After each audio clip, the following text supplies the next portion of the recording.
The 100 season 3 episode 7। Polish में Morphy बंधा हुआ है और टाइटस उससे चिप के बारे में पूछताछ कर रहा है। टाइटस को जानना है कि उनके पवित्र सिंबल वाली चिप मॉर्फी के पास कहां से आई है। वो मॉर्फी को बताता है कि इस चिप पर बना हुआ साइन उनके कमांडर का पवित्र साइन है, जिसकी उसने सारी उम्र सेवा की थी। मॉर्फी टाइटस को बताता है कि ये चिप उसे जहा ने दी थी कि अगर वो इस चिप को निगल लेगा तो एक लाल कपड़े पहनने वाली लेडी उसे सिटी ऑफ लाइट में ले जाएगी। मॉर्फी टाइटस को आगे बताता है कि रेड कपड़ों वाली लेडी असल में एक आर्टिफिशियल इंटेलिजेंस कंप्यूटर प्रोग्राम है। वो टाइटस को कहता है कि तुम इस तरह के बेकार निशान को अपना पवित्र निशान मानकर उसकी पूजा कैसे कर सकते हो। मॉर्फी टाइटस को एक्सप्लेन करता है कि ये सिंबल एक ऐसे प्रोग्राम का है जिसने पूरी दुनिया को न्यूक्लियर रेडिएशन फैलाकर खत्म कर दिया था, और ये बात उसे धरती पर आकर ही पता चली है, क्योंकि आग पर उसे यही बताया गया था कि हमारी धरती कंट्रीज की आपसी पॉलिटिक्स और वॉर के कारण खत्म हुई है। पॉलिस में एसेशन डे है। लेक्सा सभी नाइट ब्लड्स को स्पीच दे रही है। स्पीच में लेक्सा कहती है कि मैं अपने से पहले हुए सभी कमांडर्स का सम्मान करती हूँ, वो सभी कमांडर्स जो मेरे अंदर रहते हैं, और किसी दिन मैं भी तुम में से किसी के अंदर रहूंगी। बाहर बहुत जोरों से शोर होता है और ग्राउंडर्स ऑक्टिविया को लेकर थ्रोन रूम में घुसते हैं। लेक्सा अचानक उन सभी के वहां आ जाने से हैरान होती है और टाइटस से उनके इस तरह आने का कारण पूछती है। ग्राउंडर्स में से एक ग्राउंडर जिसका नाम सीमेट है, वो लेक्सा को कहता है कि उसे न्याय चाहिए। क्लार्क ऑक्टिविया को बंदी बनाए हुए देखकर बहुत हैरान होती है। लेक्सा के पूछने पर सीमेट उसे बताता है कि उनके गांव पर स्काई क्रू यानी कि स्काई पीपल ने हमला किया था और उस वक्त ऑक्टिविया वहीं मौजूद थी। उनके गांव के कई लड़ाके भी उस आर्मी में मारे गए जिन्हें आर्केडिया के लोगों ने मार दिया था, और अब उन्हें इन सब का बदला चाहिए। वो सभी जोरों से चिल्लाते हैं, ज्यूस ट्रेन ज्यूस ड्रॉन, मतलब ब्लड मस्ट है ब्लड। लेक्सा गुस्से में टाइटस के साथ एक दूसरे कमरे में आती है और उसे कहती है कि तुम्हारी हिम्मत कैसे हुई कि तुम एसेशन डे वाले दिन इन सबको इस तरह से लेकर आ गए। टाइटस लेक्सा को कहता है कि वो ग्राउंडर्स को वहां लेकर नहीं आया था। लेक्सा नहीं टाइटस की दी हुई एडवाइस न मानकर स्काई क्रू को 13th क्लान के रूप में अपना लिया था, जबकि स्काई क्रू ने बाद में 13 क्लान बनने से मना कर दिया और ग्राउंडर्स के कई निर्दोष लोगों को मार गिराया। और लेक्सा ने उसी जमीन पर खड़े होकर जहां वो सभी मारे गए थे, blood must not have blood को अपनाया था। लेक्सा के इस फैसले को मानने से उसके लोगों ने मना कर दिया और अब इस तरह एक नई युद्ध की शुरुआत हो चुकी है। वो आगे कहता है कि क्या आपको ऐसा नहीं लगता कि उस मामले में क्लार्क अपने लोगों का पक्ष ले रही है? क्लार्क भी वहाँ है। वो लेक्सा से कहती है कि मैं अपने लोगों का साथ इसीलिए दे रही हूँ क्योंकि मुझे पता है कि आर्केडिया में सभी चांसलर पाइक के साथ नहीं है। केन और ऑक्टिविया ऐसे नहीं है। टाइटस क्लार्क को कहता है कि पाइक को आर्केडिया का चांसलर बनाया जाना ही इस बात का सबूत है कि वहाँ सभी पाइक के साथ हैं। क्लार्क इसके जवाब में कहती है कि उन्हें आर्केडिया के लोगों को इस बारे में सोचने का समय देना होगा। टाइटस क्लार्क की इस बात को सुनता है और लेक्सा से कहता है कि हमें कुछ तो करना ही होगा। जब आइस नेशन की क्वीन ने विद्रोह किया था तब उसे मारकर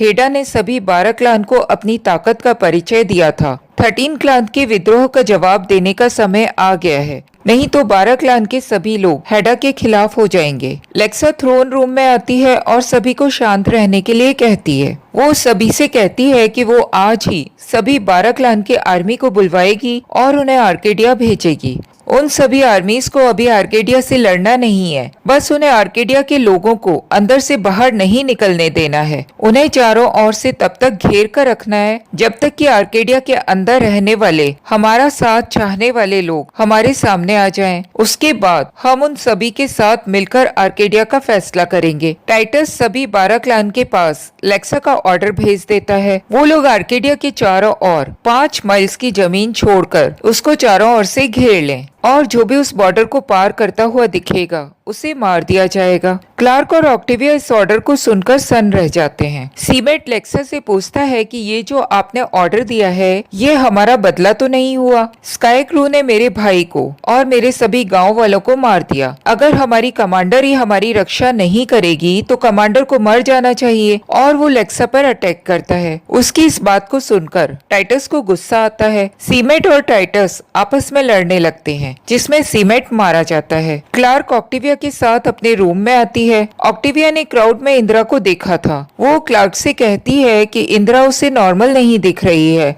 क्लार्क ऑक्टेविया को बताती है कि जब से उनके आर्मी को पाइक और उसके फॉलोअर्स ने मारा है तब से वो इसी तरह से है। क्लार्क ऑक्टेविया को बताती है कि लेक्सा नहीं चाहती कि सभी स्काई पीपल मारे जाएं, इसीलिए वो आर्केडिया से होने वाले युद्ध को बार बार टाल रही है। इसीलिए 12 क्लान के लोग भी उसके खिलाफ होते जा रहे हैं। क्लार्क ऑक्टेविया को वहीं छोड़कर लेक्सा के पास जाती है। लेक्सा को मेडिटेशन करते हुए देखकर क्लार्क उससे पूछती है कि किसी ने उसे मारने की कोशिश की और वो इतनी शांत कैसे है। क्लार्क लेक्सा को बताती है कि वो पॉलिस छोड़कर आर्केडिया जाना चाहती है। तभी वहाँ टाइटस आता है और लेक्सा को बताता है कि आर्केडिया को घेरने की सभी तैयारियां हो चुकी है। क्लार्क ये सुनकर वहाँ से चली जाती है। टाइटस क्लार्क के जाने के बाद लेक्सा को कहता है कि प्यार हमारी कमजोरी होती है और लेक्सा ऐसा कर कर अपने आप को और क्लार्क को मुसीबत में डाल रही है, जबकि लेक्सा का ऐसा मानना है कि वह अपने कर्तव्य से पीछे नहीं हट रही है। उसे पता है कि उसे क्या करना चाहिए। ऑक्टेविया इंदिरा को ढूंढती हुई उसके घर जाती है और उसे कहती है कि उसे आर्केडिया के खिलाफ लड़ने के लिए और अपनी सेना की मौत का बदला लेने के लिए लेक्सा की सेना के साथ जाना चाहिए। इंदिरा उसकी इस बात को नहीं मानती और उसके साथ जाने से मना कर देती है। क्लार्क पॉलिस से बाहर देख रही है, तभी वहाँ ऑक्टेविया आती है। ऑक्टेविया क्लार्क को कहती है कि हम दोनों जानते हैं कि पाइक इस ब्लॉकेड को मानने वाला नहीं है, जिसके कारण आर्केडिया में हमारे कई लोग मारे जाएंगे। क्लार्क ऑक्टेविया से कहती है कि मैं यहाँ रुककर आर्केडिया के लिए कुछ करना चाहती हूँ। ऑक्टेविया उसे ऐसा सोचने के लिए भी मना करती है और उसे 1 घंटे में आर्केडिया जाने के लिए तैयार रहने के लिए कहती है। क्लार्क लेक्सा के पास जाती है और उसे अपने जाने की खबर सुनाती है। लेक्सा उसे कहती है कि ये कितना सही है कि हमें अपने अपने लोगों की चिंता है और हम उनके लिए जो भी बन सकता है वो कर रहे हैं। क्लार्क लेक्सा को आगे बढ़कर किस कर लेती है और दोनों आपस में फिजिकल रिलेशन बनाते हैं। क्लार्क लेक्सा के पीठ पर बने हुए सर्कल्स को देखकर उससे उनके बारे में पूछती है। लेक्सा क्लार्क को बताती है कि ये सर्कल्स उसके एसेशन वाले दिन उसकी पीठ पर बने थे। सभी सर्कल्स उन नाइट ब्लड्स को रिप्रेजेंट करते हैं जो कि उसके कमांडर चुने जाने पर मारे गए थे। क्लार्क लेक्सा से पूछती है कि तुम्हारे कमांडर चुने जाने की प्रक्रिया में कुल 9 प्रतिद्वंदी थे, लेकिन तुम्हारी पीठ पर तो कुल 7 सर्कल के ही निशान है। लेक्सा क्लार्क के इस सवाल को उस वक्त टाल देती है। मॉर्फी टाइटस के रूम में अकेला है। वो अपने बंधन खोलने में कामयाब हो जाता है। वो दरवाजे की ओर बढ़ता है लेकिन दरवाजा लॉक्ड है। मॉर्फी ड्रॉपशिप के दरवाजे को देखता है और उस पर लिखा हुआ पोलेरिस पढ़ता है। वहाँ टाइटस आता है। मॉर्फी उस पर पीछे से अटैक करता है लेकिन टाइटस उसे काबू में कर लेता है। मॉर्फी टाइटस को बताता है कि ये जो ड्रॉपशिप है ये स्पेस में मौजूद 13th स्टेशन था जो कि आर्क के साथ यूनाइट नहीं हुआ था। उस स्टेशन को खत्म कर दिया गया था। ऐसा लगता है कि उसी स्टेशन से कोई धरती पर आने में कामयाब हो गया था। मॉर्फी वहीं दीवार पर बनी हुई ड्राइंग्स टाइटस को दिखाता है और उसे समझाने की कोशिश करता है कि ड्रॉपशिप पर लिखा हुआ नाम पोलिस नहीं पोलारिस है। टाइटस उसे कहता है कि वही नाइट ब्लडा है और उसे हिट करके बेहोश कर देता है। इधर क्लार्क अपने रूम में वापस आती है और वहाँ मॉर्फी को बंधा हुआ पाती है। वो उसे इस तरह देखकर चौंक जाती है। वहाँ टाइटस भी मौजूद है जिसके हाथों में गन है। टाइटस क्लार्क और लेक्सा के बीच में बढ़ती नजदीकियों से परेशान है। वो लेक्सा को इन सब से बचाना चाहता है। वो क्लार्क पर गोलियां चला देता है। क्लार्क बचने के लिए दरवाजे की ओर भागती है। लेक्सा तभी अंदर आ रही है। गोली उसे लग जाती है। टाइटस ये देखकर जल्दी से लेक्सा के पास आता है और उसे क्लार्क के साथ मिलकर बेड पर लिटा देता है। क्लार्क लेक्सा के बहते हुए खून को बंद करने के लिए कुछ मांगती है जबकि टाइटस कुछ इंस्ट्रूमेंट निकाल लेता है। वो लेक्सा के पास आता है। लेक्सा उससे वचन लेती है कि वो आइंदा क्लार्क को नुकसान पहुंचाने की कोशिश नहीं करेगा। लेक्सा टाइटस को फ्लेम कीपर कहकर बुलाती है और उसे कहती है कि जैसे उसने लेक्सा की सेवा की वैसे ही वो बाकी सभी कमांडर की भी सेवा करे। लेक्सा क्लार्क से कहती है कि तुम मेरी चिंता मत करो, मेरी आत्मा जिंदा रहेगी, और वो मर जाती है। क्लार्क लेक्सा की मौत से दुखी होकर रोने लग जाती है। ऑक्टेविया बाहर क्लार्क का इंतजार करती है। उसके नहीं आने से उसे निराशा होती है। वो जाने लगती है, तब उसे इंदिरा पीछे से आवाज देकर रोकती है। ऑक्टेविया और इंदिरा साथ में वहां से चले जाते हैं। 97 इयर्स पुरानी घटना की ओर हमें ले जाया जाता है। स्पेस में पोलारिस नाम का एक स्टेशन था जिसके ऊपर साइंटिस्ट बेका अपने असिस्टेंट पैरी के साथ अपने बनाए हुए आर्टिफिशियल इंटेलिजेंस के चिप को टेस्ट कर रही है। उसे इस चिप पर काम करते हुए 128 दिन हो चुके हैं। वो अभी भी इससे पूरी तरह से सेटिस्फाइड नहीं है। वो इसके न्यूरो इंटरफेस को क्रैक करने की बात कर रही होती है। तभी वहाँ स्क्रीन पर क्रिस दिखाई देने लग जाता है। बेका ने एली को बनाया था और उसे ह्यूमैनिटी के लिए खतरा मानकर उसे एक मैंशन में बंद करके स्पेस में एली के वर्जन 2 पर काम करने के लिए पोलारिस पर आ गई थी। क्रिस बेका को बताता है कि एली कैद से निकल चुकी है। वो अब कंप्यूटर के अंदर है और उसने सिस्टम को डैमेज करना शुरू कर दिया है। इस वक्त एली ओमाहा के स्टारकॉम पोर्टल सिक्योरिटी के अंदर है और वहाँ पता नहीं क्या कर रही है। बेका समझ जाती है कि एली वहाँ से न्यूक्लियर लॉन्च कोड्स को हैक करना चाहती थी क्योंकि वो ह्यूमैनिटी के खिलाफ थी। बेका क्रिस को कहती है कि वो वेब के थ्रू एली के पॉइजन पिल वायरस को उसे मारने के लिए भेज दे। क्रिस बेका को बताता है कि वो ये काम पहले ही कर चुका है, लेकिन एली ने उसे बंद कर दिया है। बेका क्रिस को तुरंत ही लाइट हाउस में बने हुए बंकर में जाने के लिए कहती है। अगर आप लोगों को याद होगा तो ये वही लाइट हाउस था जहाँ पर मॉर्फी बंद हुआ था और उसने क्रिस को सुसाइड करते हुए टीवी के मॉनिटर के ऊपर देखा था। पोलारिस में बेका के पास पोलारिस का कमांडर कॉल आता है और बेका को बताता है कि चाइना ने 27 आईसीबी मिसाइल्स यूनाइटेड स्टेट्स की ओर छोड़ दी हैं। सभी पोलारिस की विंडो खोलकर धरती की ओर देखते हैं। उन्हें मिसाइल्स निकलती हुई दिखाई देती हैं। कोल की फैमिली का धरती से कॉल आता है। बातों के बीच में ही कॉल कट जाता है। बेका समझ जाती है कि मिसाइल ने पूरे इलाके को खत्म कर दिया होगा। उसे अफसोस होता है कि उसने ये क्या कर दिया, क्योंकि उसी ने एली को बनाया था और इन मिसाइल्स को छोड़ने के पीछे एली का ही हाथ था।